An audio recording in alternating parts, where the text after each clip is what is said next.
Let's make a gorgeous loaf of crusty bread without using a Dutch oven and without using a sourdough starter. It's a really easy recipe. It's my beloved Dutch oven bread recipe, except it's not actually using a Dutch oven because a lot of you have told me you don't have one, so I wanted to create a recipe that was just as delicious without using one.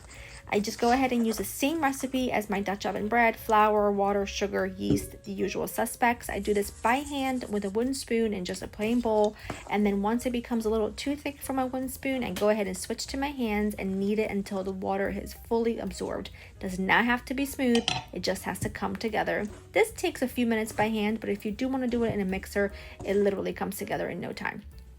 Once there, cover it, let it rest for 30 minutes. After 30 minutes, come in here with damp fingertips and do a set of stretch and folds. You don't have to do this, but I do feel like it gives the bread a lot better structure and it helps with that gluten development. Go ahead and just do it all around, let it rest for another 30 minutes covered, and do a second set of stretch and folds. Once you do your second set, cover it again and let it sit for another 30 to 45 minutes. After that, you're going to go ahead and form it into like a loaf. I do about a 9 by 5 inch size, but I'm not really particularly perfect when it comes to this. Place it on a lightly floured parchment paper on a baking sheet, and then flour the top, cover it with a towel, and just let it rise for an hour to 2 hours. It depends on how long it takes for it to really rise.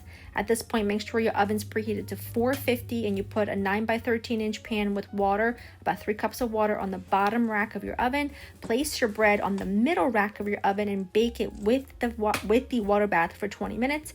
Take the water bath pan out and bake it for an additional 20 minutes or until it looks like this. It is perfect. You will love it. Full recipe in the description, and I hope you enjoy. Bye-bye.